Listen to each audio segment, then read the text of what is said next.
Hallo, könnt ihr mich hören?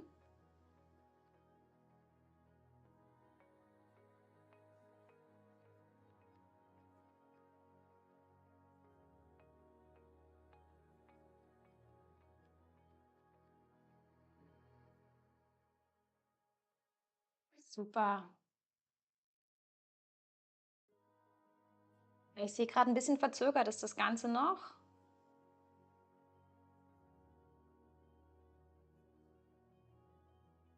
Hey. Ja, cool. Wie geht's euch? Schön, dass ihr reinschaut. Perfekt.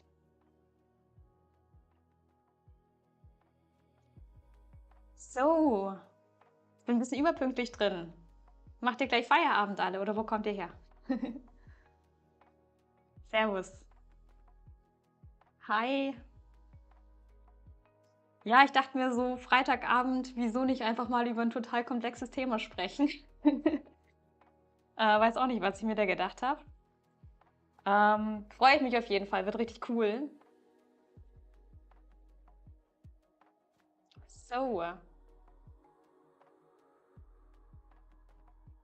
vielleicht mal noch eine kleine Sache machen.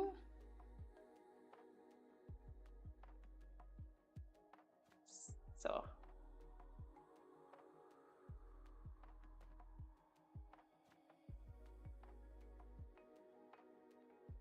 jetzt. Sehr cool. Ja, nur Bitcoin ist dezentral, sagt Index-Investor. Wird auf jeden Fall ein super spannendes Thema, denn ich gebe es zu, ich habe mir wirklich, ich war auf der Invest letzte Woche, war ein richtig geiles Event, kann ich nur jedem ans Herz legen, der sagt, ich möchte was übers Investieren lernen, ob jetzt Aktien, ETFs und ganz besonders Kryptowährungen. Ähm, Es hat mich auf jeden Fall, seitdem ich wieder zurückgekommen bin, sehr zum Nachdenken gebracht und ich habe mir gedacht, so ja, Mann, wir müssen uns mal mit dem Thema Dezentralität beschäftigen. Und gerade jetzt so mit diesen ganzen aktuellen News, die wir haben, Bankensystem ist gerade so ein bisschen an Kriseln, jetzt erst in den USA, dann jetzt in der Schweiz. Jetzt habe ich was von der Deutschen Bank gehört, dass die Aktien ein bisschen runtergegangen sind. Also es ist immer gerade so die perfekte Zeit, sich mit den alternativen Systemen zu beschäftigen, also gerade auch dezentrale Systeme. Und ja, da habe ich mir gedacht, so zur Kryptowährung gehört immer dieses Top-Argument dazu, das ist doch dezentral, deswegen müssen wir alle da rein investieren und geh doch dahin und geh doch dahin. Aber irgendwie, wenn ich frage, so ja, warum? Was ist wo dezentral? Wir haben 20.000 Coins auf CoinMarketCap und woher weiß ich jetzt, was dezentral ist, was dezentraler ist, woran man das eigentlich festmacht, wie man das messen kann, weil die Kryptowährungen sind ja eigentlich doch vom technologischen Ansatz her unglaublich unterschiedlich. Und ich habe echt 5 Tage nichts anderes gemacht, als mich mit diesem Thema beschäftigt, muss ich sagen. Und ich glaube, ich bin immer noch nicht am Ende. Das ist total eingetaucht ins Rabbit Hole. Und ich kann an der Stelle auch nur sagen, das wird auch kein Ende nehmen. Es ist ein Fass ohne Boden. Ähm, Ich habe auf jeden Fall mir gedacht, so, wir tragen unser Wissen zusammen. Ich habe nach so Skalen geschaut im Internet. Ich habe nichts Vergleichbares gefunden und habe ich mir gedacht, so, ich muss für euch mal eine coole Skala irgendwas machen, wo wir sagen, da können wir sowas ein bisschen leichter einteilen.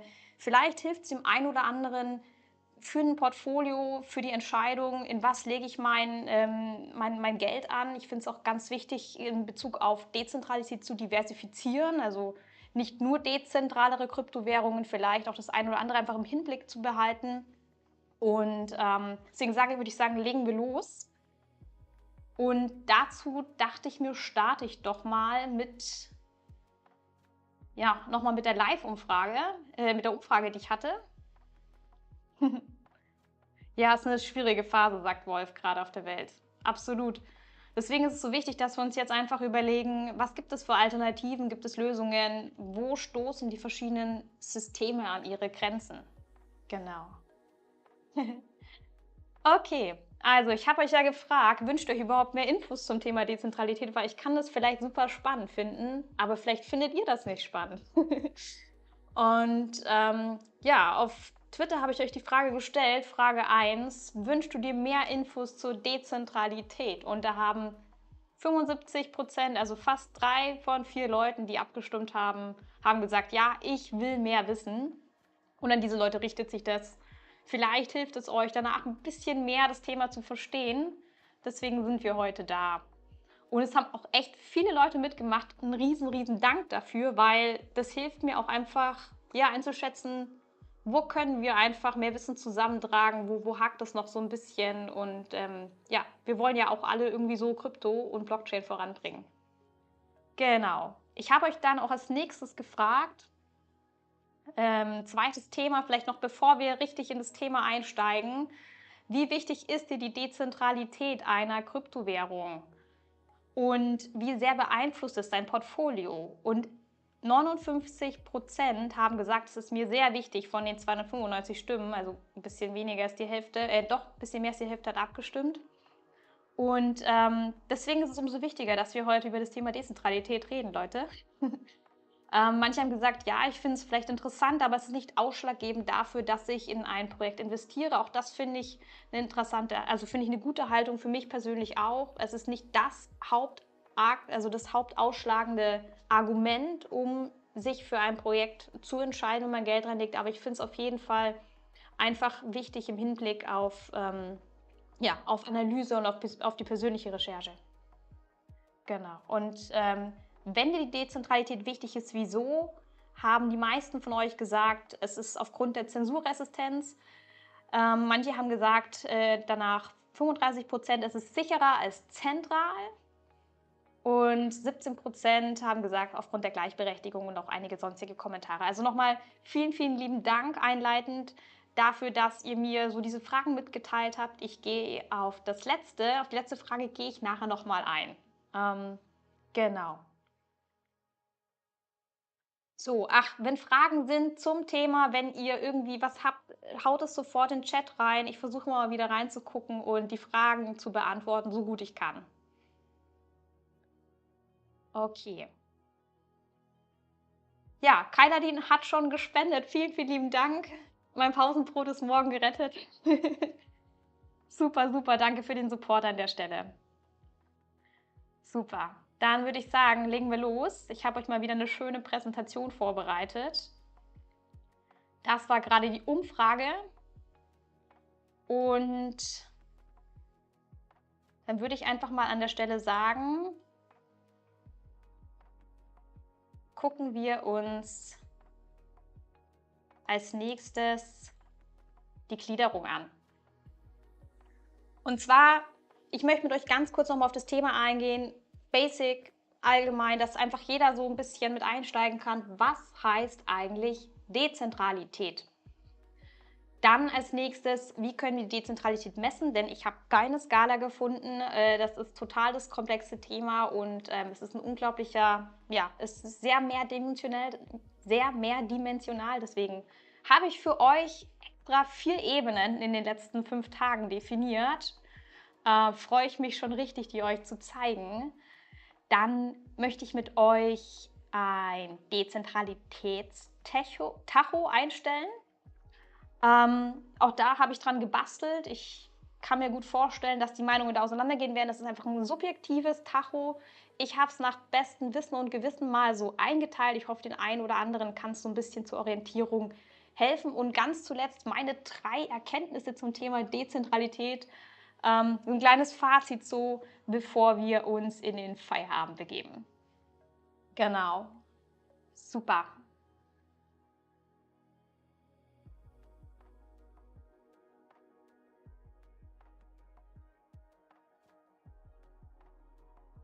So, vielleicht noch mal jetzt ganz zu Beginn. Typisches Bild. Was heißt eigentlich Dezentralität? Und das Wort erstmal, wir fangen mal ganz an von Anfang an. Das Wort dezentral bedeutet, dass anstatt dass eine einzelne Person, eine zentrale Autorität, statt einer Person mehrere Parteien für ein System da sind, auf die sich die Verantwortung und die Kontrolle in einem System verteilt. Das System ist in dem Fall eine Blockchain, wenn wir jetzt auf den Bereich Kryptowährung das Ganze übertragen. Und die mehreren Parteien in diesem System auf dieser Blockchain, das ist eine verteilte Gruppe von Knotenbetreibern. Das sind die Miner beispielsweise bei Bitcoin, Validatoren bei Proof-of-Stake-Netzwerken. Und diese Gruppe, diese Knotenpunkte, die sind für die Verarbeitung und die Überprüfung von Transaktionen in diesem System auf dieser Blockchain verantwortlich. Und Blockchain ist ein Beispiel für ein System. Also ganz wichtig ist mir nochmal an der Stelle zu sagen, dass dezentral oder diese ganzen Systeme haben wir auch ganz häufig im Alltag und in unserem typischen Leben. Denkt jetzt mal dabei Beispiel ins Bankensystem. Ne? Das ist einfach aktuell ein zentrales Bankensystem, in dem wir uns befinden. Wir haben Mittelsmänner, wir haben Banken, die dazwischen gestellt sind. Also Bank kann sofort sagen, dein Geld müssen wir jetzt einfrieren oder sperren. Es gibt Börsen, die dazwischen sind beispielsweise. Aber auch wenn wir uns jetzt mal weg von dem ganzen Bankensystem bewegen, wir haben das Internet, das auch als zentralisiert gilt, Amazon, Google und so weiter. Wir wissen nicht, wo unsere Daten, auf welchen Servern die gespeichert liegen. Und ich möchte einfach noch mal so ein bisschen sagen, dezentral begegnet uns und zentral, das sind diese zwei Modelle, diese Infrastruktursysteme begegnen uns nicht nur auf der Blockchain und im Thema Krypto, sondern auch sonst überall im Alltag so ein bisschen. Und warum schauen wir immer mehr jetzt auch auf diese dezentralen Systeme? Aus dem Grund, weil wir möchten, dass wir Teilnehmer, also jeder von uns möchte wieder vertrauen, möchte nicht unbedingt immer einer zentralen Autorität vertrauen. Und es gibt dezentrale Netzwerke, die sind darauf ausgelegt, dass wir als Teilnehmer nicht mehr untereinander vertrauen müssen oder zentralen Instanz und damit auch wieder so ein bisschen Eigenverantwortung zurückbekommen. Genau. So nochmal ganz grob so die Basics. Na, wenn was unklar ist, sagt Bescheid. Genau. Genau, die meisten von euch haben ja gesagt, hey, mir ist das Thema Dezentralität wichtig, weil Zensurresistenz. Also jetzt möchte ich so ein bisschen noch mal kurz auf die Vor- und die Nachteile von den verschiedenen Systemen, also zentral versus dezentral eingehen. Und gerade so zu dem Thema Sicherheit. Also es wird immer gesagt, ein Vorteil von dezentralen Systemen ist, dass wir in der Blockchain, dass die als sehr ausfallsicher gelten, ne, weil wir einfach mehrere Knotenpunkte haben und insgesamt widerstandsfähiger. Es ist schwieriger für einen vermeintlichen Angreifer, dieses System zu umgehen, also die Mehrheit zu gewinnen. Es ist schwieriger zu hacken. Und da habe ich ein ganz cooles visuelles Beispiel für euch rausgesucht. Und zwar gucke ich mal gerade, wo habe ich denn das hier? Ich gehe mal kurz rein. Da ist es. Und zwar, um dieses Thema mal Ausfallsicherheit ganz cool zu beschreiben. Stellt euch vor, ihr habt 10 Millionen Euro zur Verfügung und ihr schiebt es jetzt, um ein einzelnes Haus, das seht ihr hier, um ein einzelnes Haus mal zu bauen. Angenommen, ihr habt irgendeinen bösen Hacker in Anführungszeichen, der möchte dieses zentrale Haus abreißen. Da müsste er für dieses zentrale Haus, ich habe das hier mal rein geschrieben, 100.000 Euro investieren, um dieses ganze System zu zerstören und um die Oberhand zu gewinnen. So. Angenommen, wir haben jetzt ein dezentrales System. Passiert hier Folgendes. Ihr habt immer noch die gleichen 10 Millionen Euro zur Verfügung und ihr macht das Ganze jetzt aber nicht in ein riesengroßes einzelnes zentrales Haus, sondern ihr geht einfach mit einer Million Euro pro Haus in 10 kleinere Häuser rein. Habe ich euch hier so ein bisschen aufgemalt. Und jetzt ist es so, dass wenn der Hacker oder der Angreifer dieses ganze System zerstören möchte, müsste er jetzt vielleicht nicht mehr 100.000 Euro pro Haus investieren, sondern vielleicht nur noch 30.000. Also pro Haus kostet es ihn 30.000 Euro, diese Instanz zu zerstören. Jetzt ist es aber so, das habe ich euch hier schon kleines bisschen gespoilert, dadurch, dass er jetzt 10 Häuser für 30.000 Euro abreißen muss, muss er diese Energie von 300.000 Euro aufwenden, um trotzdem dieses ganze System zu zerstören. Und das ist, finde ich, eigentlich ein sehr, sehr cooles Beispiel, um zu verstehen, was wir meinen, wenn wir sagen, ein dezentrales System kann so ein bisschen durch diese Verteilung der Knotenpunkte, der Häuser, die Ausfallsicherheit zu einem gewissen Grad erhöhen. Also ist einfach ein bisschen sicherer dadurch auch.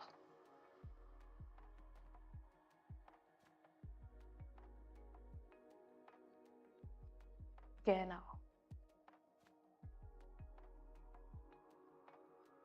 Ich habe euch jetzt hier nochmal die Vorteile und die Nachteile, der Unterschied zwischen zentralen und dezentralen Systemen aufgeschrieben. Nochmal hier ganz kurz: zentral, ein Kontrollpunkt, zentrale Autorität. Das ist das, was sie gesagt hatte. Das ist das Risiko einer Zensur, wenn wir eine Kontrollinstanz haben. Ähm, Es ist weniger transparent, dadurch anfälliger und ja, potenziell verletzlicher für einen Ausfall. Also Ausfallrisiko ist höher. Ich habe das euch gerade mit diesem Hausbeispiel, hoffe ich, ja, einigermaßen gut beschrieben. Und Vorteil von zentralen Systemen sind, dass sie häufiger einfacher sind und schneller zu skalieren. Gehe ich gleich nochmal drauf ein. Ganz kurz hier auf der anderen Seite will ich gar nicht so sehr im Detail drauf eingehen.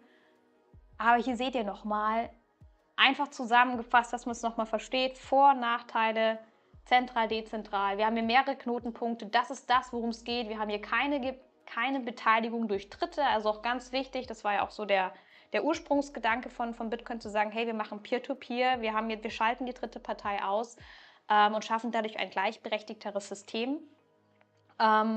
Dementsprechend auch hier ja, weniger Anfälligkeit, das ganze System zu korrumpieren.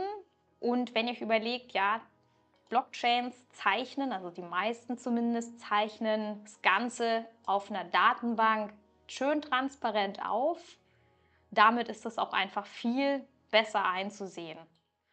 Die Privatsphäre ist auch da, dadurch auch durch die ganzen kryptografischen Verfahren. Dann haben wir noch die potenziell höhere Gleichberechtigung. Das ist das, was ich schon gesagt hatte: kein Mittelsmann. Du wirst zum Beispiel nicht beurteilt in einem dezentralen System, weil du jetzt aus deiner Vorgeschichte irgendwie nicht ganz so kreditwürdig warst, beispielsweise. Also da geht man einfach in dieses Trustless-Thema rein. Jeder ist von Anfang an gleichberechtigt. Das Ganze fördert auch die Innovation. Es entstehen DAOs, also autonome Entwicklergemeinschaften, die Leute, die versuchen, gemeinsame Projekte voranzutreiben. Ja, die Eigentümer, die Teilnehmer in dem Netzwerk, in dem dezentralen Netzwerk, bekommen wieder mehr Kontrolle zurück über ihre Daten, aber auch über das Geld, über die Anteilnahme an einem gemeinsamen Struktur, an einer gemeinsamen Arbeit. Genau. So, das ist jetzt soweit hier die Vorteile. Gehen wir mal kurz auf die Nachteile ein. Ich habe ja schon hier schön in grün gemacht. Zentrale Systeme haben wir aktuell noch beispielsweise im Gesundheitssystem oder auch aktuell im Bankensystem. Die sind einfach häufig einfacher und schneller zu skalieren, wohingegen einfach die dezentralen Netzwerke als langsamer und weniger skalierbar gelten. Warum ist das so? Da vielleicht noch mal ein ganz kurzer Blick auf das Blockchain-Trilemma. Die meisten von euch kennen es vielleicht schon, aber noch mal ganz kurz: Dezentralität kommt immer da auch irgendwie mit dazu. Es gibt in der Blockchain-Industrie diese 3 Ziele. Also ein Netzwerk sollte, also ein Smart Contract-fähiges Netzwerk oder eine Blockchain sollte möglichst sicher, möglichst dezentral, möglichst skalierbar sein. Jetzt ist es aber so, das ist ein Trilemma. Das heißt, man kann nie alles zu 100% erfüllen. Beispiel, wenn du sagst, mir ist es eben wichtig, Dezentralität zu erreichen, indem ich zum Beispiel möglichst die Teilnehmeranzahl erhöhe, dann wird es schwieriger, skalierbar zu bleiben, weil ich viel mehr Knotenpunkte habe, die jetzt alle das Gleiche machen müssen. Dadurch wird der Apparat auch so ein bisschen langsamer. Aus dem Grund gibt es ja mittlerweile Second-Layer-Lösungen, Skalierungslösungen. Das ist so nochmal zu diesem Thema, dieser Nachteil, den ich hier aufgreifen wollte. Häufig langsamer und weniger skalierbar. Weitere Nachteile, die mir noch eingefallen sind: wenn euch das übrigens interessiert, ich kann euch gerne die Folie im Nachgang irgendwo zur Verfügung stellen. Könnt ihr es auf jeden Fall nochmal nachlesen. Das ist auch das Einzige, was ich gefunden habe als Nachteil: das Thema Koordinationsprobleme. Beispielsweise, wir haben einfach einen Riesenapparat, es sind unglaublich viele Teilnehmer, die ja alle irgendwo auch ähnliche und gleiche Stimmrechte haben. Kann halt ein bisschen länger dauern, bis es zu einer Entscheidung kommt. Manchmal ist es vielleicht nicht ganz so effizient wie in einem zentralen System.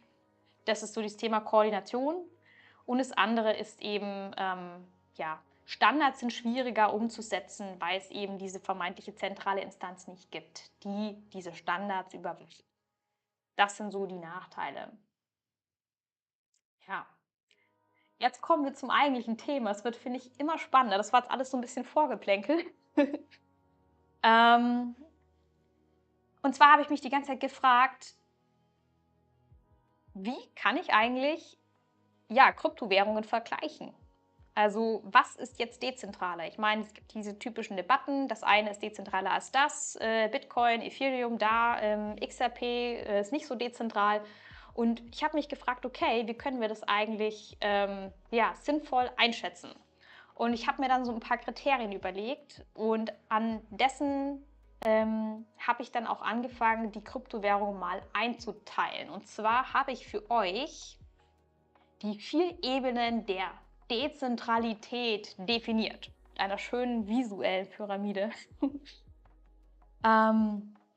Genau, Dirk hat gerade ganz kurz gefragt, warum muss immer alles skalierbar sein? Ja, wir möchten, also das ist mein Verständnis dazu, wir möchten, dass Blockchain-Netzwerke für möglichst viele Menschen auch noch in Zukunft ohne dass wir sehr, sehr lange warten müssen, um gewisse Prozesse durchzuführen. Wir möchten einfach, dass viele Menschen teilnehmen können. Und wenn ein Netzwerk nicht skalierbar ist, dann können einfach verschiedene Anwendungen nicht drauf laufen. Die Teilnehmeranzahl ist beschränkt, es hinkt, es wird langsamer, Transaktionen stapeln sich und dann ist eben die Frage, ja, ist es optimal, das Netzwerk zu verwenden? Also wenn wir es massentauglich machen möchten, ein Netzwerk, dann ist natürlich eine hohe Skalierung, gerade auch jetzt im Bereich Mikrotransaktionen, es kommt immer auch auf den Use Case drauf an, unglaublich wichtig, dass ein Netzwerk zu einem gewissen Grad skalierbar ist oder, wenn es nicht selber skalierbar ist, auf vielleicht zukünftige Skalierungslösungen ausgelagert zurückgreift. Genau. Zu dem Thema Dezentralität, ich komme wieder zurück. Ich habe euch hier diese 4 Ebenen definiert. Ich fange mal ganz von unten an und zwar, mir ist es ganz wichtig, Dezentralität ist total unterschiedlich und es ist ganz wichtig, dieser Begriff überschneidet sich und deswegen habe ich diese 4 Ebenen irgendwie sortiert. Stellt euch das wie so einen kompletten, umfassenden Ansatz vor und es sind ganz viele verschiedene Dimensionen. Und wenn ein Netzwerk oder eine Kryptowährung auf diesen 4 Ebenen möglichst viel und gut performt, dann könnten wir sagen, okay, es gilt als dezentraler als vielleicht eine andere Kryptowährung, als ein anderes Netzwerk.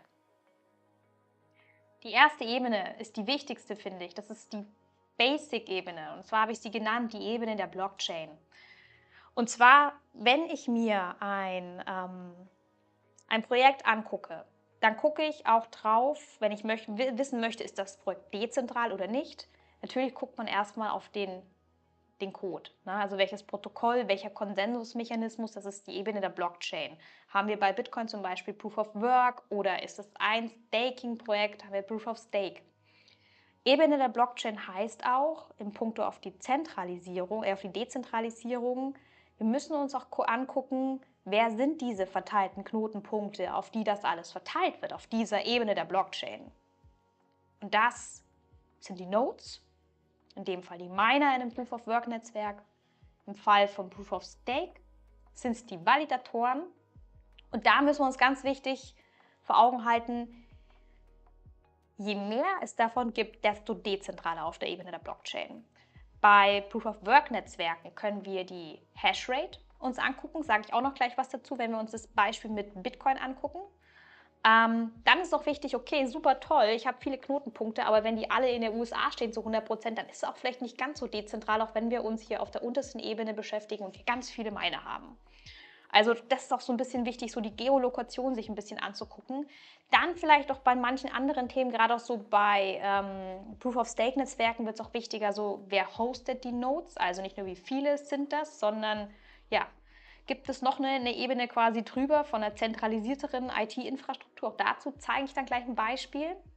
Dann auch wichtig bei der Ebene der Blockchain, Ja, welche Zugangsvoraussetzungen haben wir eigentlich, um jetzt Validator zu werden, um zu meinen? Also wie schwierig ist das Ganze eigentlich? Auch das fließt in das Thema Dezentralisierung unglaublich stark ein, finde ich. Dann ein Thema, was wir leider nicht beeinflussen können als Einzelpersonen, ist immer das Thema Regulierung. Also ihr müsst euch vorstellen, wenn jetzt in China Mining-Verbot, ja, wenn China Mining verbietet, dann verteilen sich logischerweise die Miner zu einem anderen Land stärker hin. Und Regulierungen können dazu führen, dass sich einfach Pools woanders mehr zentralisieren. Also Regulierung führt auch immer ein Stück weit zum Verlust von Dezentralität. Das ist ganz wichtig. Findet immer noch alles hier auf Ebene dieser Blockchain statt. Deswegen sage ich das alles so. Wir können uns zum Beispiel auch angucken, die Miner oder die Validatoren brauchen ja auch irgendwie Hardware-Voraussetzungen. Da gibt es vielleicht bestimmte Hardware-Hersteller. Sind diese Hersteller zentralisierte? Wie viele gibt es davon? Auch das ist nicht so einfach zu beantworten. Ihr seht, das wird unglaublich schwierig. Und dann gerade bei Proof-of-Stake-Netzwerken immer das klassische Argument, oh, ich brauche eine Mindestmenge an Staking-Tokens, die ich als Sicherheitspfand im Netzwerk hinterlegen muss. Und auch das, finde ich, das spielt auf dieser Ebene der Blockchain, Basic, fundamentale Ebene, eine ganz, ganz wichtige Rolle.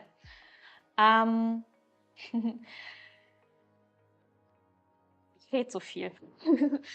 Okay, ganz wichtig noch auf dieser Ebene, ich gucke mir auch die Token- oder die Coin-Verteilung an, wenn ich herausfinden möchte, wie zentral oder dezentral ist ein Thema. Wie viel Coins sind gestaked von der in Umlauf sich befindenden Menge? Wer kontrolliert die Staking-Pools?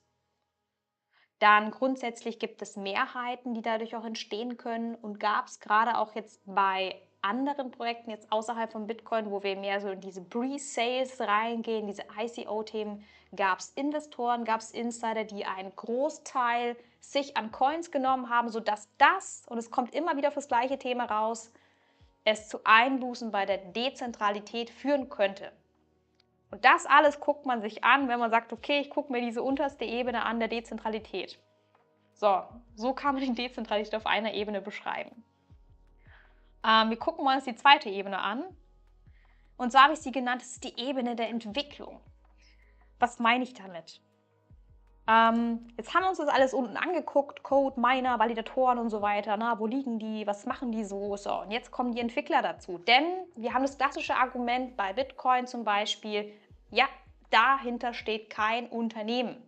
Und das ist eben noch ein ganz wichtiger Punkt, wenn man auf dieser Form, finde ich, begründet, dass eine Kryptowährung oder ein Projekt dezentraler ist als das andere, könnte man immer auf dieser Ebene auch anfangen zu argumentieren. Das ist eben eine Entwicklung. Wer hat den Code entwickelt? Wer entwickelt den Code aktuell weiter? Wie groß ist diese Gruppe von Entwicklern? Sind die Entwickler vielleicht bei einem Unternehmen angestellt, die das Ganze etwas dezentralisierter oder zentralisierter gestalten? Steht eine Foundation dahinter? Ist es eine DAO, die hinter dem Projekt oder hinter einer großen Blockchain steht? Wo sind diese Menschen angestellt? Und auch wieder, wo leben diese Menschen? Gibt es Gründer, die wir kennen und so weiter? Also das ist ein riesen Fass ohne Boden. Auch wieder hier Ebene der Entwicklung. Und jetzt gucken wir uns die nächste Ebene an. Müsst doch sagen, wenn ihr noch aufnahmefähig seid. Ebene der Verwaltung.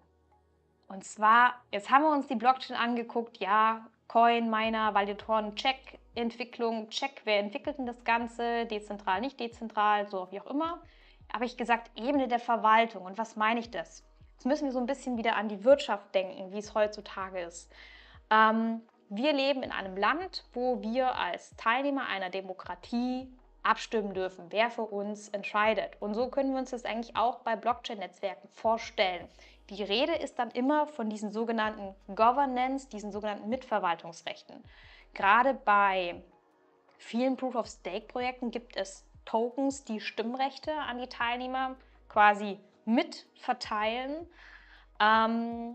Es gibt aber auch ganz andere Governance-Modelle und je nachdem, welche Verwaltungsebene im Grunde vorherrscht, je nach Projekt, können wir sagen, okay, aufgrund dieser Ebene könnte ein Projekt zentraler oder dezentraler gelten. Na, Beispiel, Es gibt sogenannte Proposals, das kann ich auch gleich bei Bitcoin mal zeigen. Da haben wir nicht dieses klassische Governance-Modell, wo du mit Tokens irgendwie Stimmrechte hast. Ähm, Es gibt aber auch Modelle, wo dann eben nicht jeder Teilnehmer mit einem als Tokeninhaber mitentscheiden darf. Also da gibt es riesen Unterschiede. Deswegen habe ich gesagt, Ebene der Verwaltung ist total wichtig. Okay. Ich gucke mal wieder so rein. Wenn ihr richtig coole Fragen habt, stellt sie mir in den Chat. Und jetzt kommen wir zu der Ebene 4. So, das ist meiner Meinung nach, die die am wenigsten wichtigste Ebene. Warum? Das muss alles passen hier. Blockchain und so weiter, wenn man sagt, okay, Dezentralisierung. Jetzt gucken wir uns an, also viele Smart Contract-fähige Blockchain-Netzwerke. So. Die haben Protokolle, die da drauf laufen. Die haben dezentrale Anwendungen, die da drauf laufen. Ganz viele tolle Projekte. Und jetzt können wir sagen, diese Projekte, die auf so einer Blockchain laufen, sind ja wieder ganz unterschiedlich dezentral. Und jetzt weiß nicht, gibt es irgendwie ein paar DeFi-Leute, irgendwie DeFi-Cracks von euch, Entwickler vielleicht, die sich da ein bisschen besser auskennen. So viele DeFi-Protokolle sind auch wieder unterschiedlich dezentral und zentral. Das heißt, wenn wir uns auch über etwas unterhalten, über das Thema Dezentralität, müssen wir uns immer überlegen, auf welcher Ebene unterhalten wir uns eigentlich gerade. Geht es eigentlich vielleicht nur um ein Landing-Protokoll, über das wir uns überlegen müssen, wie dezentral ist dieses Landing-Protokoll im Vergleich zu einem anderen Landing-Protokoll? Und auch da, ich habe das erste Mal dazu was gefunden, ne? Muss ich euch mal gerade zeigen. Und zwar habe ich einen Blogartikel gesehen, hier seht ihr das, ich blende es euch mal gerade ein. Der Kister hat hier das erste Mal versucht, DeFi-Landing-Protokolle einzuteilen in 6 Kategorien. Und zwar hier von C4, also zentral, bis hin zu über komplett dezentral ist Grad 6. Und das könnt ihr auf jeden Fall mal angucken für die Leute von euch, die sagen, hey, ich bewege mich im Bereich DeFi und mir ist hier auf dieser Ebene 4 in meinem DeFi-Landing-Protokoll Dezentralität zu einem gewissen Grad wichtig. Da spielt sehr viel auf dieser Ebene eine Rolle. Ne? Kistner, wie gesagt, der hat gesagt, okay, für mich ist wichtig, wenn ich auf dieser Ebene was unterteile, ich schaue mir an, wie ist die Verwahrung, also Custodial, Non-Custodial, Preisfeeds, die Bereitstellung von der Liquidität, Protokollentwicklung, Zinssätze und so weiter. Also das führt sehr weit wieder ins Detail oder könnte man ein ganz eigenes Video darüber machen. Aber ihr seht, ich wollte euch nur mal zeigen, dass sich das hier alles da oben abspielt. Und wenn wir uns über das meiste eigentlich unterhalten, diese Kryptowährung ist zentral oder dezentral oder wie auch immer, dann unterscheiden wir meistens irgendwo da unten. Ja? Deswegen der Pfeil auch von unten nach oben, das ist hier am wichtigsten. So. Jetzt kommen wir zu dem eigentlich ein richtig coolen Thema. Und zwar habe ich mir ein Tacho für euch überlegt.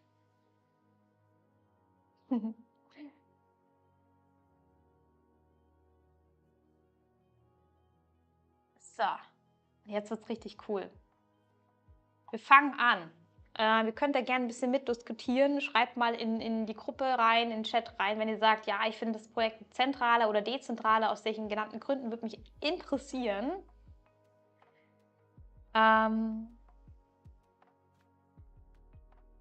Danke dir, Lucifer, für die lieben Worte. Also Lucifer hat geschrieben, danke für die Arbeit. Vielen lieben Dank. Okay. Und zwar habe ich angefangen, ein Tacho für euch mal aufzubauen und zu überlegen, hey, warum ist eine Kryptowährung dezentraler als die andere? Ihr könnt euch das wie so ein Spektrum vorstellen, auch das ist meine persönliche Einschätzung, kann sich auch jederzeit ändern, weil ich auch mal nur dazu lerne. Das heißt, wenn ihr da irgendwelche anderen Eingebungen habt, schreibt sie rein in den Chat. Wenn ihr Fragen habt, können wir zusammen gucken, wie wir das Ganze einteilen. Und zwar seht ihr das hier, zunehmende Dezentralisierung und hier ganz rechts zunehmende Zentralisierung. Ich habe euch jetzt einfach mal ein paar Beispiele gemacht, wie ich das eingeteilt habe. Und zwar ist klar, ich habe hier ganz links Beginnen wir bei dem Beispiel Bitcoin. Es ist einfach die Kryptowährung, die größte, die bekannteste, und anhand daran kann man es ganz gut argumentieren. Zentralisierung pro Kontra. Erste Argument, was mir eingefallen ist, warum ich das hier ganz links einsortiere, ist ein Proof-of-Work-Netzwerk. Es ist eine Currency, also es ist ganz wichtig auf der untersten Ebene der Blockchain, dass wir uns das erstes mal angucken, der Konsensusmechanismus. Und die Frage ist immer, ich habe mich selber gefragt, warum gilt der Konsensusmechanismus, also der Zustimmungsmechanismus zwischen den Minern im Vergleich zu Proof of Stake immer als dezentraler? Und die Argumentation ist die folgende. Also man sagt, okay, Proof of Work ist deswegen grundsätzlich nur tendenziell ein dezentralerer Konsensusmechanismus, weil du, um teilzunehmen am Proof of Work, nur Rechenleistung stellen musst. In dem Fall halt ausreichend Rechenleistung. Und dadurch ist das ganze Konzept offen für jedermann. Wohingegen du bei Proof of Stake Netzwerken, Ethereum, viele andere, Cardano, Polkadot, wie sie alle heißen, du musst einfach ein Pfand im Netzwerk hinterlegen, also eine bestimmte Tokenmenge, und dann erst kannst du in diesem Validierungsprozess teilnehmen. Deswegen ist es euch dieser Proof of Stake Konsensusmechanismus. Das könnte dazu führen, dass man sagt, okay, pass auf, Proof of Stake ist deswegen nicht ganz so dezentral wie ein Proof of Work Konsensusmechanismus, weil reichere Benutzer mehr Einfluss auf das Netzwerk haben könnten und dadurch mehr Zugang. Und dadurch könnte sich das Ganze mehr zentralisieren. Das ist so dieses Argument. Und das Zweite war, dass man sagt, okay, es ist schwieriger, in einem Proof-of-Work-Netzwerk mehr als 50% der gesamten Rechenleistung, was in dem Fall Miner stellen, zu erreichen, um eine Kontrolle oder eine 51%-Attacke durchzuführen. Wohingegen, wenn du ein Proof-of-Stake-Netzwerk kontrollieren möchtest, dann machst du das, indem du mehr als 50% der gesamten Tokens besitzt. Und auch das ist so diese Argumentation, wo man sagt, okay, es ist leichter, Tokens zu besitzen, als diese Rechenleistung sich anzueignen. Und deswegen gilt grundsätzlich Proof of Work als ein dezentralerer Konsensusmechanismus als Proof of Stake. Jetzt wird es nochmal spannender. Und zwar gucken wir uns mal kurz an. Ich finde es ganz cool. Ich habe einen Artikel gefunden. Wo habe ich denn das hier? Da. Jetzt hat. Und zwar bei Bitcoin ist es total wichtig, zu verstehen, dass eben auch die Hashrate ist eben auch total wichtig bei Proof-of-Work-Netzwerken. Wenn wir nämlich überlegen müssen, was von diesen ganzen Proof-of-Work-Netzwerken ist dezentraler. Ich hoffe, das versteht jeder. Es ist echt so ein bisschen kompliziert. Ich versuche es ganz leicht zu erklären. Und zwar seht ihr das hier, es wird ja immer von der Hashrate gesprochen. Und bei Bitcoin ist die Hashrate einfach extremst groß. Das ist das Maß für die Rechenleistung in einem Netzwerk. Also damit kann man so ein bisschen gucken, wie viel Power steckt in dem Netzwerk. Und ihr könnt euch das so vorstellen, dass je mehr Hashrate ein Proof-of-Work-Netzwerk besitzt, desto vermeintlich sicherer, desto dezentraler gegenüber diesen 51% Angriffen könnte das Ganze sein, weil ein Angreifer muss ja viel mehr Rechenleistung benutzen, um das ganze System zu kontrollieren. Denkt an das Hausbeispiel von Anfang. Ja? Und hier in diesem Artikel sieht man nochmal hier, so ist es vor einem Jahr gewesen, war einfach die Hashrate bei Bitcoin extrem groß. Ich habe auch nochmal hier, glaube ich, die Hashrate so ein bisschen übersichtlich gezeigt. Aus dem Grund habe ich gesagt, okay, gilt schon mal grundsätzlich Bitcoin dezentraler als ein anderes Proof-of-Work-Netzwerk, so auf Ebene der Blockchain. Dann können wir uns auch mal überlegen, wenn wir nochmal diese ganze Verwaltung nachdenken, also Ebene Entwicklung, Ebene der Verwaltung, wer kontrolliert das Ganze? Und ähm, es ist so, dass bei Bitcoin gibt es die, ja, ich habe es hier mal, ich weiß nicht, ob ihr es sehen könnt, diese Bitcoin Improvement Proposals. Also da gibt es nicht diese Governance-Tokens-Rechte, sondern da wird es ein bisschen anders gemacht, dass einfach Entwicklerteams ähm, Veränderungen vorschlagen und die Miner müssen letzten Endes signalisieren, ob sie damit einverstanden sind. Und auch das kann dazu beitragen, dass das System grundsätzlich als dezentraler gilt. Genau. Ganz wichtig ist es, warum habe ich hier auch noch Bitcoin ganz nach drüben gestellt, die Argumentation, ähm, es gibt einfach nur 21 Millionen Bitcoin und das Angebot zu kontrollieren ist ja unglaublich schwierig, mehr als 51% der Tokens jemals zu besitzen auf Ebene der Coins. Was man auch sagen muss, Proof-of-Work-Netzwerke oder reine Currency-Netzwerke ja, sind allein auf ihrer Layer-1-Blockchain nicht Smart Contract fähig. Und ihr könnt euch das vorstellen, je mehr ausgelagert wird und je mehr Netzwerke drumherum sozusagen sich das Ganze, das Grundnetzwerk umspannen, desto mehr könnten zentralere Schwachstellen entstehen. Ne? Und deswegen kann man auch argumentieren, so von der Schiene her, okay, alles klar, Bitcoin ist ein einfaches Regelwerk, da gibt es nichts drauf, aktuell, bis auf diese ganzen Second Layer und so weiter Themen. Deswegen, weil es so einfach ist, ist es einfach dezentraler im Vergleich zu anderen Projekten. Ich habe auch mal geguckt, weil ich ein Freund bin, ja, was spricht denn eigentlich gegen eine ausreichende Dezentralität von Bitcoin? Habe ich auch ein paar Sachen gefunden, ganz interessant. Und zwar, grundsätzlich habe ich mir gedacht, so, nicht jeder hat Zugang zu der Hardware beispielsweise. Also wenn ich überlege, ich bin kein ITler, kein Gelernter, ich möchte es aber trotzdem meinen und so, okay, wie mache ich denn das jetzt? Und das ist auf jeden Fall so ein Knackpunkt. Zentralisierung, fragliches Fragezeichen, weil es einfach sehr technisch ist. Dann habe ich noch was rausgesucht. Ein zweites Argument dagegen könnte sein, oder was nicht nie für eine 100%ige Dezentralisierung spricht, ist das Thema der Miner. Um diese gigantische, wir müssen es anders machen. Also Miner wollen ja im Grunde die Bitcoins haben. Und deswegen tun die sich mittlerweile immer mehr zu Pools und Farmen zusammen. Auch wenn dann trotzdem das nicht zentralisiert ist, weil jeder dann doch für sich im Grunde meint, führt es zu einer gewissen Miner-Zentralisierung an gewissen Orten. Und das könnte im Grunde noch so ein Argument gegen eine ausreichende Dezentralisierung sein. Ich gucke mal gerade, ich habe hier so eine Map für euch noch. Ich weiß nicht, ob ihr das sehen könnt. Sieht man hier. Das vielleicht einfach noch mal ganz kurz zu dem Beispiel dazu. Also auch da hat Bitcoin noch eine gewisse Ungleichverteilung, was die Geolokalisierung von Minern angeht. Es ist noch sehr USA-lastig. Ich kann mir jedoch auch sehr gut vorstellen, dass sich das über die Zeit auch verändern wird. Und das ist aber ganz wichtig, das sind immer nur alles Ist-Zustände.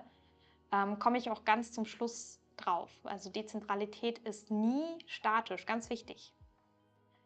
Genau.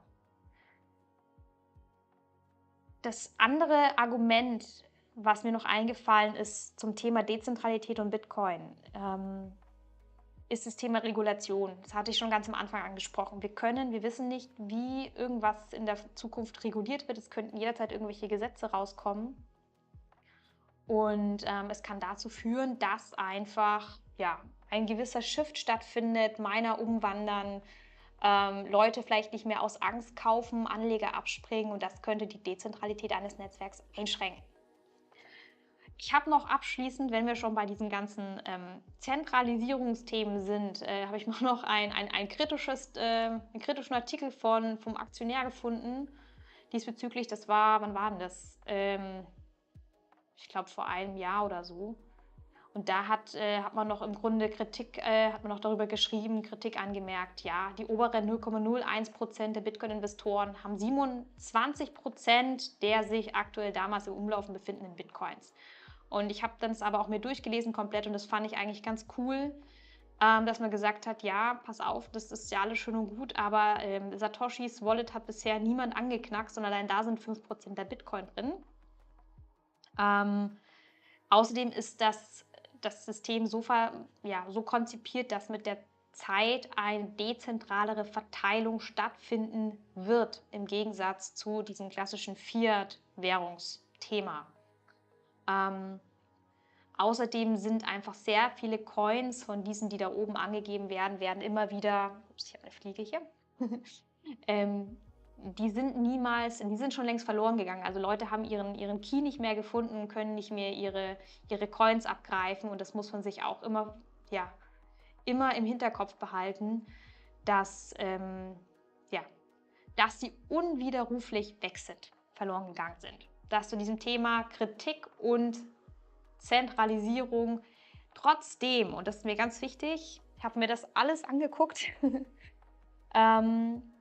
ich habe für mich trotzdem Bitcoin ganz links hingestellt, weil es für mich nach allem, was wir haben, aufgrund Größe und denkt an diese 4 Ebenen, die ich euch ganz am Anfang gezeigt habe, auf Ebene der Blockchain einfach von allen her einfach unschlagbar ist. Man kann nichts sagen, da gibt es für mich nichts Zentraleres in dem Fall, nichts Dezentraleres in dem Fall. Von daher habe ich jetzt in diesem Tacho Bitcoin einfach mal ganz links eingeordnet. Jo. Okay, wir gehen weiter. Dann habe ich mir gedacht, okay, was kommt nach Bitcoin? Welche Richtung bewegt sich in das Tacho bei mir? Und ihr seht hier, ich habe hier mal so ein bisschen angedeutet, Proof-of-Work-Netzwerke. Da gibt es ja ganz viele verschiedene, Dash, Litecoin und so weiter. Und jetzt gehen wir mal ein bisschen weiter. Ich habe mir als nächstes Ethereum rausgepickt. Wie zentral oder dezentral ist Ethereum im Vergleich zu Bitcoin, Monero, Litecoin? Genau. Und dann habe ich mir gesagt, okay, alles klar, was spricht denn erstmal pro Dezentralität von Ethereum? Und vielleicht ganz kurz, hier sieht man es nochmal. Also wir haben natürlich sehr viele Validatoren im Ethereum-Netzwerk. Das ist schon mal ein Punkt, der mir eingefallen ist. Dann haben wir sehr viele Entwickler und Menschen, die das ganze Ökosystem vorantreiben. Es ist einfach nach Bitcoin die zweitgrößte Smart Contract, also die erstgrößte Smart Contract-fähige Blockchain im Grunde. Deswegen aufgrund allein der Größe des Netzwerkeffekts für mich, wenn wir jetzt bei diesen ganzen Proof-of-Stake-Netzwerken anfangen, in diesem Tacho, ja, dann ist es einfach für mich noch von allen her die dezentralere von den Proof-of-Stake-Sachen. Die Validatoren sind nicht in der hundertprozentigen oder sind nicht in Kontrolle einer Foundation dahinter. Es gibt viele Protokolle und die Apps auf Ethereum, die für eine stärkere Interoperabilität beitragen. Und das ist auch immer, finde ich, ganz wichtig. Je interoperabler ein System ist, also je besser ein Netzwerk sich mit anderen austauschen kann oder diese Implementierungen stattfinden, desto dezentraler ist das ganze System, weil man verteilt man tauscht sich mit weiteren Systemen aus. Also es entsteht ja im Grunde mehr Masse. Ich weiß nicht, ob das verständlich ist. Genau. Was habe ich so herausgefunden? Und zwar im Vergleich Ethereum versus Bitcoin. Also ja, bei Ethereum ist es so aktuell, die Hardware-Anforderungen sind tendenziell größer als hier bei Bitcoin. Außerdem ist es so, wir sind in einem Proof-of-Stake-Konsensusmechanismus.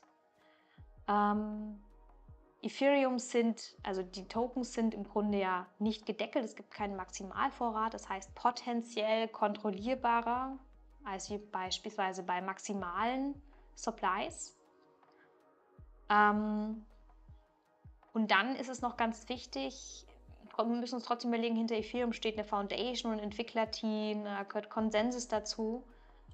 Und ich habe hier was Cooles, glaube ich, gefunden. Wo habe ich denn das? Das müsst ihr euch mal angucken.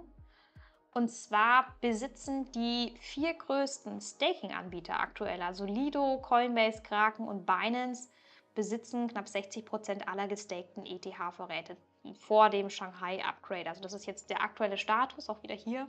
Es ist immer ein total dynamisches Bild, muss man sich einfach gerade so mal überlegen. Und das könnte auch wiederum für ein Argument pro Zentralisierung sprechen. Genau.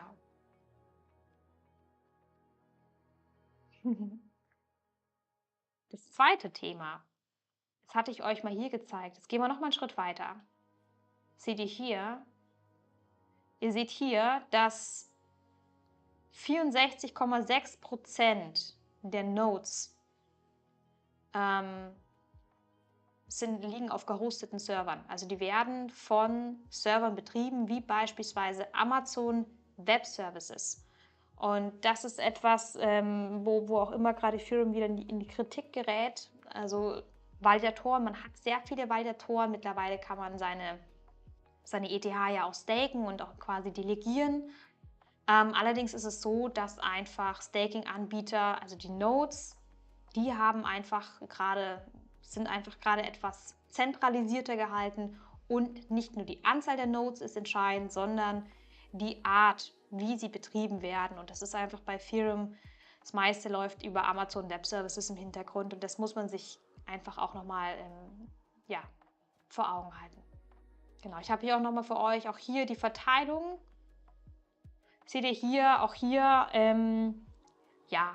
ähnlich ein bisschen wie bei Bitcoin, muss ich sagen. Da gibt es nicht die riesen Unterschiede, könnte man jetzt nicht sagen, hey, du pass auf, im Grunde aufgrund dieser Lokation ist Ethereum zentraler oder dezentraler. Auch hier ist es ziemlich ähnlich. Wir haben einen großen Batzen in den USA, der sitzt, und ein bisschen was in Europa, ein bisschen was in Asien. Genau. Letzter Kontrapunkt. Das müssen wir uns einfach auch mal überlegen. Ethereum ist eine Smart Contract fähige Plattform. Das heißt, das ist nicht so einfach, also nicht so einfaches Regelwerk, wie es bei Bitcoin ist oder anderen Proof-of-Work-Netzwerken, sondern Proof-of-Stake-Netzwerke sind da, dass man darauf was baut, dass man Apps entwickelt, dass man Anwendungsfälle kreiert. Und das macht diese ganzen Layer-2-Lösungen, also diese hochgelagerten Lösungen, können eben dazu führen, dass wenn Transaktionen außerhalb von einer Blockchain, von der eigentlichen Blockchain, Basis-Blockchain laufen, dass das immer auch in einer gewissen Form die Dezentralisierung eines Systems, denkt an das Blockchain-Trilemma, beeinflussen können. Denn je skalierbarer ein Netzwerk wird, desto mehr könnte es auch zu Einbußen der Dezentralisierung kommen. So. Abschluss zu diesem Thema Ethereum versus Bitcoin. Ich habe echt geguckt, wie kann man das messen, weil es ist einfach unglaublich schwierig und das ist ein bisschen älter her. Ich habe was gefunden, ne?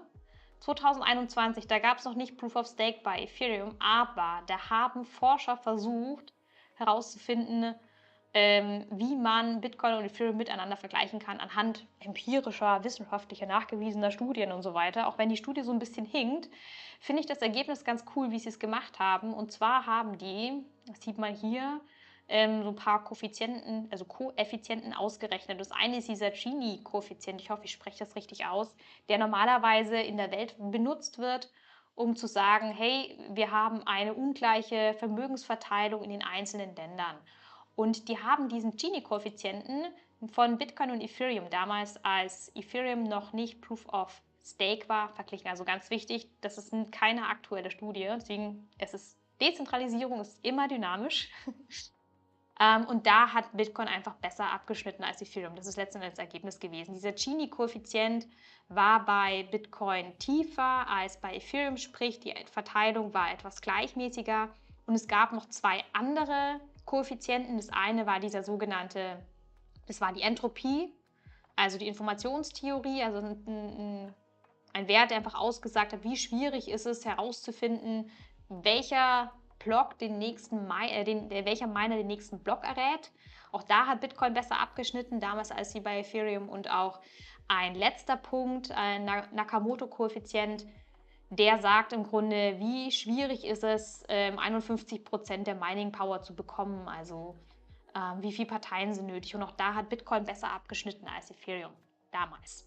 Finde ich eigentlich abschließend ganz cool. Sie haben es versucht. Es ist ein bisschen eine hinkende Studie. Ich denke, die ein oder anderen Verzerrungen gibt es. Aber um diese Debatte noch so ein bisschen um das Thema Ethereum versus Bitcoin, Zentralisierung aufzugreifen. Fragen dazu? Ich weiß, es ist 'n super, super schwieriges Thema. Es ist Freitagabend und ich rede mit euch über solche Themen, aber es sorry. Ähm, Ich gehe mal wieder zurück und zwar, jetzt wird's wieder spannend, weil jetzt haben wir ja schon Bitcoin eingeteilt, so ein bisschen Monero, wir haben so die ganzen Proof-of-Work-Netzwerke, Litecoin, ich habe Dash auch irgendwo so ein bisschen versucht reinzuteilen. Dann habe ich Ethereum eben, wie ihr seht, so als so Beginn Proof-of-Stake-Netzwerke hier so in das Tacho einsortiert und jetzt geht's weiter.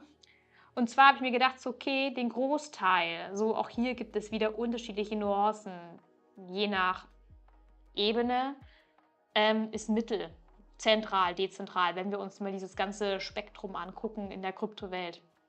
Zwar sind dies die ganzen klassischen Proof-of-Stake-Netzwerke, die öffentliche Plattformen betreiben, wie Cardano, Polkadot, Cosmos, Algorand, Avalanche. Das sind alles, ja, sind sich alle im Punkto Dezentralität sehr ähnlich. Und deswegen habe ich die einfach mal mir erlaubt, die alle hier irgendwo reinzupacken. ähm, Jetzt gehen wir mal weiter, weil es gibt noch so ein paar andere Sachen. Wer von euch hat IOTA und XRP im Portfolio? Ähm, Ich habe mich gefragt, ähm, was wäre so der nächste Schritt Richtung Zentralisierung oder wo können wir noch so ein bisschen Unterschiede machen? Und zwar habe ich jetzt hier so dazwischen, ihr seht es hier, mal IOTA, XRP Ledger, Solana, VeChain, Hedera gepackt. Ja, Mann, hi. Und jetzt sind wir eigentlich in dieser ganz klassischen Debatte wieder drin. Was spricht so ein bisschen, warum habe ich das da eingeteilt? Es gibt verschiedene Gründe, und zwar, die ich mir dazu überlegt habe. Ähm, Bei IOTA ist es so, dass wir ja das Tangle haben. Und das Schöne ist bei IOTA, dass es sehr, sehr gut funktioniert, gerade bei Mikrotransaktionen. Und dass es dort keine Miner gibt und keine Validatoren, sondern in dem Fall bestätigen immer die Teilnehmer die Transaktionen im Tangle. Das ist auf der einen Seite erstmal ein Argument, wo man sagen könnte, hey, ist ja eigentlich geil, weil dann ist es ja eigentlich dezentral. Im Grunde ist es das auch, weil wir brauchen nicht diese spezielle Hardware und diese Energie. Allerdings ist es so, und zwar aktuell ist es noch so, dass wir den Koordinator im Netzwerk haben. Das ist ein spezieller Knotenpunkt, ein spezieller Node, der eben von der Foundation betrieben wird, also unter der Kontrolle steht und der immer noch guckt, welche Transaktionen letzten Endes dann doch genehmigt werden dürfen. Ja. Und aus dem Grund, weil die aktuelle Situation noch so ist, dass der Koordinator noch einfach, ja, da ist, habe ich IOTA da mal eingeteilt. Und auch da ist es wieder so, wenn sich das ändert, ein Upgrade kommt, dann wird das für mich auf jeden Fall irgendwo in der Skala nach links rutschen. Genau. Jetzt für alle XRP-Leute. Ich habe hier schon zwei XRP hier ist auch jemand mit XRP, alle im Portfolio, sehr cool. Genau, also ich habe XRP auch hier eingeteilt neben IOTA. Warum? Weil das ist letzten Endes ein bekanntes Thema. Wir wissen, dass das Ripple einfach noch einen Großteil der Coins, der XRP-Tokens hat. Ähm, und das andere Thema ist, ich habe das, glaube ich, mal hier ganz schön, genau. Es ist so, dass man Bitcoin und XRP ganz schwierig vergleichen kann in puncto Dezentralität, weil der Use Case ein ganz anderer ist und die Anwendungsfälle ganz unterschiedlich sind. XRP oder quasi Ripple arbeitet auf dem XRP-Ledger mit Produkten wie ODL, um mit Finanzinstituten ein Zahlungsnetzwerk aufzubauen. Das ist immer so dieses Argument, weshalb man sagen könnte, XRP ist nicht ganz so dezentral. Auf der anderen Seite nur circa aktuell 10 bis 20% der Validatoren liegen aktuell in der Kontrolle, in Anführungszeichen, von Ripple. Der Rest ist nicht unter der Kontrolle. Und das ist nochmal ganz wichtig, der XRP-Ledger ist nicht Ripple. Es gibt einen starken Einfluss und es ist aktuell noch so, das ist einfach aufgrund der Use Cases, ne, dass wir einfach mit Finanzinstituten was bauen möchten. Und deswegen habe ich mir einfach mal erlaubt, deswegen auch IOTA XRP hier so in diese Schiene zu stellen. Ich weiß nicht, habt ihr dazu irgendwie ähm, habt ihr dazu irgendwie andere Meinung? Sagt mal, was ihr davon haltet. Ich habe übrigens mir auch noch gedacht, Solana habe ich noch hier reingesteckt, VeChain und Hedera. Warum? Weil wir jetzt hier zunehmend in die Zentralisierung kommen. Wir haben einfach Enterprise-Netzwerke, also wir haben jetzt Blockchains, die zwar dezentral sind, aber immer mehr im Grunde auf Unternehmen ausgerichtet sind und dadurch eben an Dezentralität logischerweise auch verlieren. Aber diese sind hier alle immer noch irgendwo öffentlich und sie sind nicht irgendwie abhängig alleine. Hedera zum Beispiel ist ganz interessant. Ist wichtig zu wissen, dass Hedera ein ganz anderes Verwaltungsmodell verwendet. Also wir haben bei Hedera beispielsweise dieses Council, wo halt ja, sehr bekannte Namen dabei sind, wie Google und Co. Und das führt natürlich auch zu einer stärkeren Kontrollinstanz, die da so ein bisschen auf diese Ebene der Verwaltung ja, die Fingerfäden zieht. Und deswegen habe ich auch Hedera mal hier eingeteilt. Und dann, wenn wir nochmal zurückgehen, Solana ist auch klar, Solana ist eben auch nicht ganz so dezentral wie beispielsweise hier für andere Netzwerke. Ist der Grund, dass Solana ausgerichtet ist, einfach möglichst viele Transaktionen in einen Block reinzupacken, um einfach schnell zu sein. Und jetzt erinnert euch nochmal an das Blockchain-Trilemma. Auch da ist es so, du kannst nicht alles gleichzeitig super toll machen. Solana hat sich halt für ein bisschen was anderes entschieden. Ich muss dazu auch sagen, dass viele Validatoren stark von Unternehmen betrieben werden. Also da ist nochmal auch so ein Punkt, warum man sagt, okay, Solana gilt grundsätzlich als nicht ganz so dezentral wie beispielsweise andere Proof-of-Stake-Netzwerke. So, das ist zu dem Thema. Steven hat gesagt, also meiner Meinung nach gibt es entweder dezentral oder zentral, nichts dazwischen. Das ist spannend. Ich sehe das tatsächlich ein bisschen anders, Steven, weil ich glaube, das ist immer so ein bisschen, das ist eine Ansichtssache. Es gibt einfach verschiedene Ebenen und wenn wir sagen, okay, wir möchten wirklich, also alles ab hier ohne Unternehmen ist wirklich dezentral, dann können wir uns auf jeden Fall darauf einigen, dass es das gibt und das gibt. Aber es ist unglaublich schwierig, weil ja, es gibt kein, wie sage ich dazu am besten? Es gibt kein Maß, keine Kriterien oder so. Man kann es nicht irgendwie wissenschaftlich aufbereiten und sagen, okay, weil die Zahl mehr ist als die. Ganz schwierig. Genau. Vielleicht nochmal so als letztes. Hier habe ich mir gedacht, okay, was ist denn das Gegenteil von Bitcoin, Monero und Co.? Und das sind ganz klar, ja, alle Private Blockchains. Also alle Blockchains, wo wir sagen können, hey, wir würden eigentlich gerne mitmachen wollen, aber das ist halt nicht für uns gemacht, weil Beispiel Quorum. Quorum ist eine private Blockchain, die auf der Ethereum-Blockchain-Technologie aufbaut und von JP Morgan entwickelt wurde und jetzt aktuell zu Consensus gehört. Und diese Blockchain und dieses Netzwerk ist einfach nicht für uns gemacht, sondern eine ganz andere Zielgruppe. Hier geht es wirklich um Unternehmen und Institutionen, die privat geschützt, unabhängig von der öffentlichen Blockchain, ihre eigenen Produkte basteln möchten. Und aus dem Grund ist ganz klar, das ist überhaupt nicht der Fokus von solchen privaten Blockchains, dass die dezentral sein möchten. Und deswegen sind die hier bei mir natürlich auch in meinem Tacho ganz rechts. Soweit ist das klar, ne? Ich habe es hier nochmal für euch so, hier ist nochmal so ein bisschen Übersicht. Also so würde ich in Zukunft sagen, wenn man mich fragt, wie dezentral findest du das Netzwerk?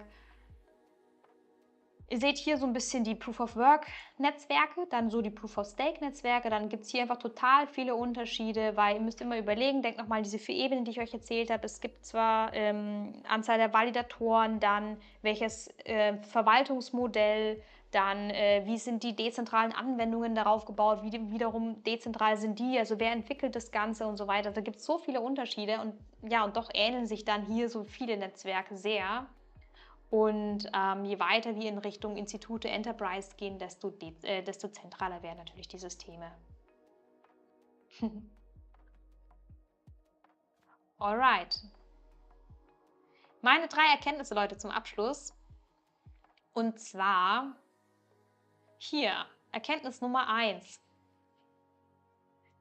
Dezentralität ist nicht gleich Dezentralität.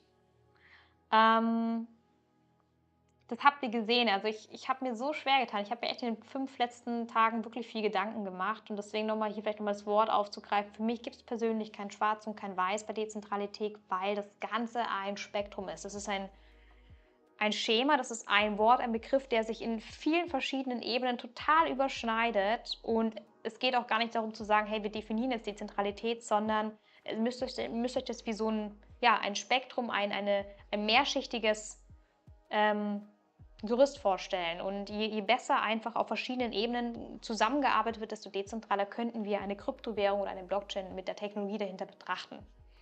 Deswegen für mich ganz wichtig, Dezentralität ist nicht gleich Dezentralität. Und jetzt hier Erkenntnis Nummer 2, und das habe ich ein paar Mal schon gesagt, ganz wichtig, Dezentralität ist immer dynamisch. Sprich, heute kann passieren, dass in den USA irgendwas verboten wird. Es könnte Mining verboten werden. Dann haben die Miner in den USA ein Problem und wandern ab. Das könnte Auswirkungen auf die Dezentralität einer Kryptowährung wie beispielsweise Bitcoin haben. Es kann sein, dass die Mining-Hardware oder dass irgendeine andere Hardware für Validatoren oder für Nodes sich verändert, dass die Hardware-Anbieter plötzlich irgendwelche anderen Probleme haben.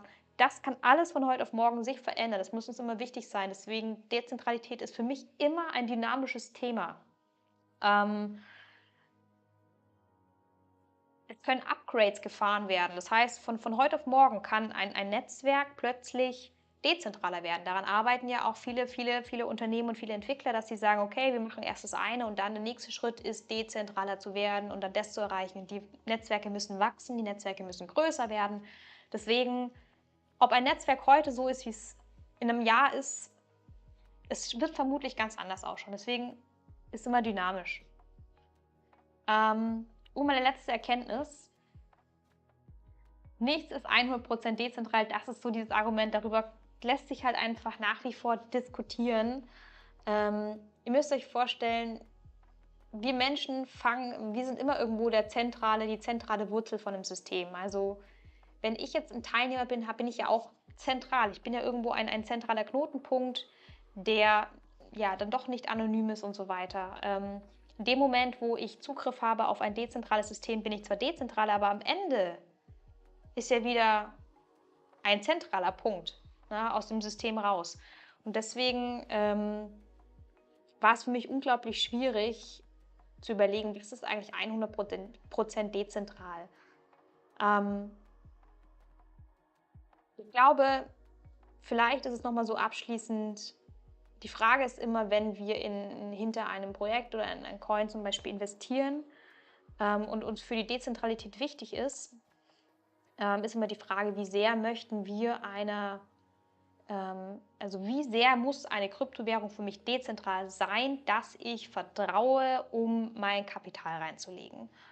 Und vielleicht auch nochmal an der Stelle, ich persönlich bin einfach ein Freund, wenn ich sage Portfolio streuen, gerade auch vielleicht, wenn man sagt, okay, Dezentralität möchte ich in Zukunft so ein bisschen als Kriterium einbinden, bietet sich auch vielleicht hier an, das ein oder andere zu streuen von den Projekten. Das vielleicht nochmal zum Abschluss zu dem Thema Dezentralität. Ich hoffe, ich konnte euch damit so ein bisschen helfen. Ist ziemlich deep. Und genau. Gibt es noch Fragen von euch?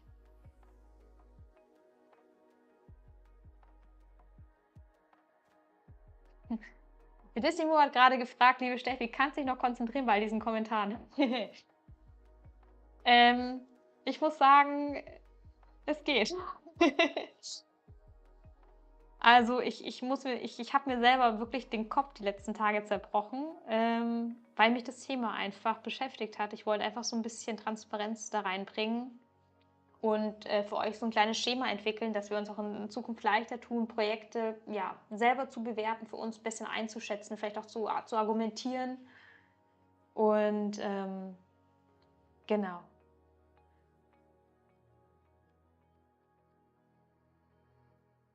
Wenn es keine Fragen mehr gibt, dann würde ich sagen, wünsche ich euch noch einen ganz, ganz schönen Abend. Passt auf euch auf, kommt gut ins Wochenende rein und, kommentiert gerne, wenn ihr noch mal Fragen habt, danach auch unter das Video drunter. Und wenn sonst was ist, bin ich für euch da. Ich freue mich, wenn wir uns wieder hören. Ganz kleiner Spoiler vielleicht noch: Am Sonntag, wenn ich es schaffe, kommt das CBDC-Video raus. Es geht um digitales Zentralbankengeld. Auch wieder hier Vor- und Nachteile. Gerade aktuell, glaube ich, wichtiger denn je, sich auch damit zu beschäftigen. Und ich freue mich auf jeden Fall, euch, ja, euch was darüber zu erzählen, mich mit euch mit auszutauschen. Von daher macht's gut, habt ein schönes Wochenende und bis bald.